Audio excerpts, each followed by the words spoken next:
السلام علیکم ورحمۃ اللہ وبرکاتہ۔ امید ہے کہ آپ سبھی پر خیر و عافیت سے ہوں گے۔ جیسے کہ آپ کو معلوم ہے، میرا چینل ہے آپ کے مسائل کا حل وتھ مولانا زید۔ اور جیسے کہ آپ کو معلوم ہے، میں نے حسب وقت جیسے کہ قربانی کے ایام چل رہے ہیں، اور بقرعید کا بھی موسم اسٹارٹ ہو چکا ہے، ذی الحجہ کا چاند میں نظر آنے والا ہے۔ تو آپ لوگوں کو اس مسائل کی جو ہے آپ کو ضرورت ہے، تو اسی مناسبت سے میں نے قربانی کے احکام مسائل کو میں نے اسٹارٹ کیا ہے۔ کل میں نے فضائل کے اوپر قربانی کس کے اوپر واجب ہے، ان کی چند صورتیں میں نے بیان کری تھیں۔ امید ہے کہ آپ کو پسند آئی ہوں گی، اور یہ ہے کہ آج بھی اس کے اوپر تھوڑی میں روشنی ڈالوں گا۔ آج یہ بیان کیا جائے گا کہ قربانی کس دن واجب ہے، آیا کہ قربانی کی نیابت جائز ہے، اور قربانی کن چیزوں کی قربانی کی جائے گی، کن جانوروں کی قربانی کی جا سکتی ہے۔ تو آپ چلتے ہیں اپنے موضوع کی طرف۔ درود شریف پڑھ لیجیے۔ اللہم صلی علی محمد وعلی آل محمد کما صلیت علی ابراہیم وعلی آل ابراہیم انک حمید مجید۔ اللہم بارک علی محمد وعلی آل محمد کما بارکت علی ابراہیم وعلی آل ابراہیم انک حمید مجید۔ بسم اللہ الرحمن الرحیم۔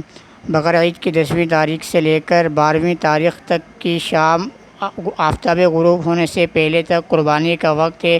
ان دنوں میں جب چاہیں قربانی کر سکتا ہے، لیکن پہلا دن افضل ہے، پھر 11ویں تاریخ، پھر 12ویں تاریخ۔ نمبر 2، شہر میں نماز عید سے پہلے قربانی کرنا درست نہیں۔ اگر کسی نے عید سے پہلے جانور ذبح کر لیا تو یہ گوشت جانور کا ہوا، قربانی نہیں ہوگی۔ البتہ دیہات میں جہاں عید کی نماز نہیں ہوتی، عید کے دن صبح صادق طلوع ہو جانے کے بعد قربانی کرنا درست ہے۔ نمبر 3، اگر شہری آدمی خود شہر میں موجود ہے مگر قربانی کا جانور دیہات میں بھیج دے اور وہاں صبح صادق کے بعد قربانی ہو جائے تو درست ہے۔ ان 3 دنوں کے دوران رات کے وقت قربانی کرنا بھی جائز ہے، لیکن بہتر نہیں۔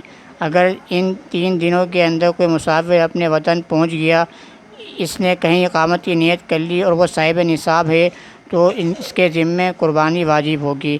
جیسے کہ یہاں پر بیان کیا گیا ہے کہ قربانی کے پہلے دن قربانی کرنا، جیسے کہ 10 ذی الحجہ کو قربانی کرنا، وہ کیا ہے، افضل ہے۔ حضرت علی رضی اللہ عنہ کی قول کے اندر بھی کیا ہے، اس کی تائید ملتی ہے۔ اور دوسرے دن بھی کر سکتے ہیں، بہتر ہے، اور تیسرے دن بھی کر سکتے ہیں۔ یہ 3 ایام ہیں جس میں ہم قربانی کر سکتے ہیں۔ اگر کسی شخص کوئی دیہات کے اندر قربانی کرنا، اگر وہ صبح عید کی نماز پڑھنے سے پہلے اگر دیہات میں قربانی کوئی شخص کر لے تو وہاں پر قربانی ہو سکتی ہے، کیونکہ وہاں پر عید کی نماز نہیں ہوتی۔ البتہ اگر شہر کے اندر عید کی نماز سے پہلے کوئی قربانی کر لیتا ہے تو وہ کیا، قربانی نہیں ہوگی۔ اور اسی طرح اگر کوئی شخص مسافر تھا اور اس نے اسی 3 دن کے اندر کہیں قیام کی نیت کر لی، اور اس کے اوپر اتنی مال نصاب جو میں نے آپ کو بیان کیا تھا، 52.5 تولہ چاندی، اس کی مقدار اس کے بعد موجود ہے، نصاب موجود ہے، کیونکہ اس کے اوپر بھی کیا ہے، قربانی واجب ہوگی۔ جس شخص کے ذمے قربانی واجب ہے، اس کے لیے ان دنوں میں قربانی کا جانور ذبح کرنا ہی لازمی ہے۔ اگر اتنی رقم صدقہ خیرات کر دے تو قربانی ادا نہیں ہوگی اور یہ شخص گنہگار ہوگا۔ جس شخص کے ذمے قربانی واجب تھی اور ان 3 دنوں میں اس نے قربانی نہیں کی، اس کے بعد قربانی کرنا درست نہیں۔ اس شخص کو توبہ استغفار کرنی چاہیے اور قربانی کے جانور کی مالیت صدقہ خیرات کر دے۔ جس طرح کہ یہاں پر بیان کیا گیا ہے کہ ایک شخص کے اوپر کیا ہے، قربانی واجب تھی، مگر اس نے کیا ہے، ان 3 دنوں کے اندر کیا قربانی نہیں کری، تو اس کو چاہیے کہ وہ کیا ہے، توبہ استغفار کرے، اور تھوڑا سا مال جو ہے وہ کیا ہے، وہ اتنے ہی مال جتنا قربانی اس کے اوپر ذمہ تھی، تو اتنا ہی مال کیا ہے، وہ صدقہ خیرات کرنا اس کے اوپر لازم ہے اور واجب ہے۔ ایک شخص نے قربانی کا جانور باندھ رکھا تھا، مگر کسی عذر کی بنا پر قربانی کے دنوں میں ذبح نہیں کر سکا، تو اس کا آپ صدقہ کر دینا واجب ہے۔ ذبح کر کے گوشت کھانا درست نہیں۔ قربانی کا جانور خود اپنے ہاتھ سے ذبح کرنا مستحب ہے، لیکن جو شخص ذبح کرنا نہ جانتا ہو یا کسی وجہ سے ذبح نہ کرنا چاہتا ہو، پھر اسے ذبح کرنے والے کے پاس موجود رہنا بہتر ہے۔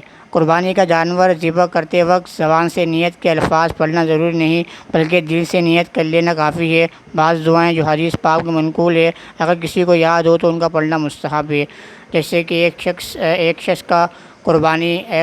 کے پاس قربانی کا جانور موجود تھا، مگر اس نے کسی عذر کی وجہ سے قربانی نہیں کری، تو اب اس کے اوپر لازم ہے کہ اس کو قربانی کے 3 دن گزر جانے کے بعد اس کے اوپر لازم ہے کہ وہ جانور کو کیا ذبح کرے اور اس کے گوشت کو نہ کھائے۔ وہ قربانی کا جانور اگر کوئی ہے تو قربانی کے جانور کو اپنے ہاتھ سے ذبح کرنا مستحب ہے۔ اگر وہ کچھ عذر ہو یا قربانی یعنی کہ اس کو نہیں آتی ہو ذبح کرنا، تو اس کے پاس کسائی کے پاس موجود رہنا بہتر ہے کہ کسائی کے پاس کیا ہے وہ موجود رہے گا۔ اب یہ بیان کیا گیا ہے کہ اب یہ بیان کیا جا رہا ہے کہ دوسرے کی طرف سے قربانی کر سکتے ہیں یا نہیں کر سکتے۔ اب یہاں سے یہ بات شروع ہو رہی ہے، قربانی میں نیابت جائز ہے، یعنی جس شخص کے ذمہ قربانی واجب ہے، اگر اس کی اجازت سے یا حکم سے دوسرے شخص نے اس کی طرف سے قربانی اگر کر دی تو جائز ہے، لیکن اگر کسی شخص کے حکم کے بغیر اس کی طرف سے قربانی کی تو قربانی نہیں ہوگی۔ اسی طرح اگر کسی شخص کو اس کے حکم کے بغیر شریک کیا گیا تو کسی کی بھی قربانی نہیں ہوگی۔ یعنی کہ اگر کسی شخص نے مثال کے طور پر، جیسے کہ عام طور پر ہو جاتا ہے، کوئی حج پہ جا رہا ہوتا ہے تو وہ اپنے پیسے دے دیتا ہے کہ وہاں پر آپ کیا قربانی کر دینا میری، تو اسی طرح وہ بھی ایک نیابت کا سلسلہ ہے۔ یا کوئی شخص پاکستان سے باہر ہے یا کسی عذر کی وجہ سے کوئی بھی عذر ہو، تو یہ ہے کہ اگر کوئی اپنے نیابت بنانا چاہتا ہے، نیابت کسی کو نائب بنا دے کہ بھائی آپ میری طرف سے آپ قربانی کر لیں، تو وہ نیابت جائز ہے۔ ہاں اگر کسی کے حکم کے بغیر وہ قربانی کرتا ہے تو قربانی نہیں ہوگی۔ اور اگر مثال کے طور پر 7 بندے شریک ہیں تو اگر کسی نے ایک کا بھی حصہ بغیر اس کی اجازت کے اگر ان 7 بندوں نے 6 بندوں نے اس کا کسی کا حصہ ملا لیا بغیر اس کی اجازت کے، تو 7 کا حصہ خراب ہو جائے گا، قربانی نہیں ہوگی۔ اسی طرح مرد کے ذمے بیوی کی جانب سے قربانی کرنا لازم نہیں ہے۔ اگر بیوی صاحب نصاب ہو اس کے لیے الگ کا انتظام کیا جائے۔ آدمی کے ذمے اپنی اولاد کی طرف سے قربانی کرنا ضروری نہیں، اگر اولاد بالغ اور مالدار ہو تو خود کرے۔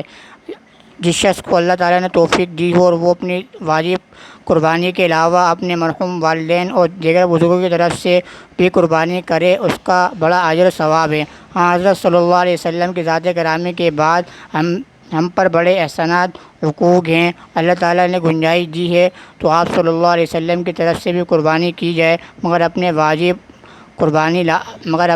قربانی لازم ہے، اس کو چھوڑنا جائز نہیں۔ جیسے کہ اگر کوئی شخص اگر اس کے بچے وغیرہ ہوں تو وہ بڑے ہوں، صاحب نصاب ہو، مالدار ہوں، تو والد کے اوپر لازم نہیں ہے کہ اپنے بچوں کے لیے کیا قربانی ہو۔ اسی طرح اگر ان کی بیوی ہے تو وہ اگر مالدار ہو، صاحب نصاب ہو، تو وہ الگ سے کیا ہے قربانی کرے گی۔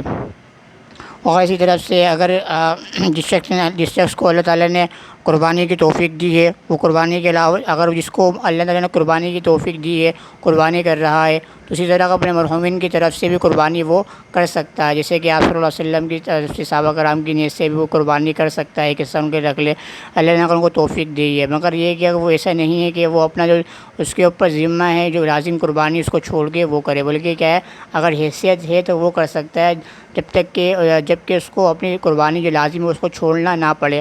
اگر وہ استطاعت رکھتا ہے تو پھر وہ کر سکتا ہے، اگر استطاعت نہیں رکھتا تو ضروری نہیں ہے، مگر یہ کہ کر لے استطاعت ہے، اگر وہ کسی بزرگ کی طرف سے یا صحابہ کرام کی طرف سے یا آپ صلی اللہ علیہ وسلم کی طرف سے تو وہ کر سکتا ہے۔ اب وہ چیزیں بیان کی جائیں گی کہ اب کن جانوروں کی قربانی ہو سکتی ہے، تو وہ چیزیں آئے کہ ان میں جو عیب ہیں عیوب ہیں وہ بیان کیے جائیں گے۔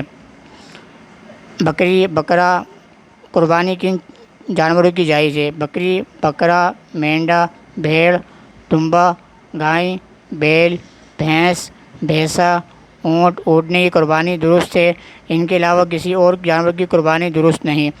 جیسے کہ عام طور پر ہم قربانی کرتے ہیں، بکرا ہو گیا، بکرا مینڈا ہے، دمبا ہے، اونٹ ہے، گائے ہیں، تو ان کی قربانی کیا ہے درست ہے۔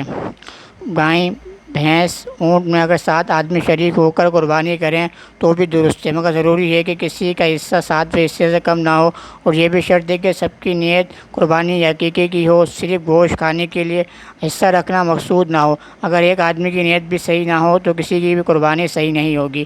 اگر کوئی شریک 7 حصے ہیں، کسی کا اگر گوشت کھانا مقصود ہو تو اگر کسی بھی 7ویں حصے میں سے اگر کسی کی نیت درست نہیں ہے، اگر اس کا مقصد یہ ہے کہ میں گائے کا گوشت کھاؤں گا، یا اس کی کسی اور نیت سے انہوں نے قربانی کی ہو، گوشت کی نیت سے یا کسی اور نیت سے، تو 7 کی قربانی درست نہیں ہوگی، کیونکہ حدیث کے اندر بھی آتا ہے کہ انما الاعمال بالنیات، اگر اعمال کا درمد ہے نیت پر، اگر نیت ٹھیک نہیں ہے تو قربانی درست نہیں ہوگی ساتوں کی۔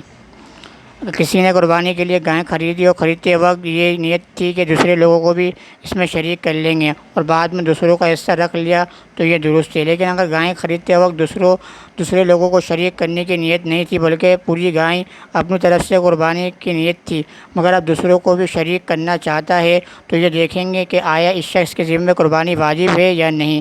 اگر واجب ہے تو دوسروں کو بھی شریک کر سکتا ہے، مگر بہتر نہیں۔ اگر اس کے ذمہ قربانی واجب نہیں ہے تو دوسروں کو شریک کرنا درست نہیں۔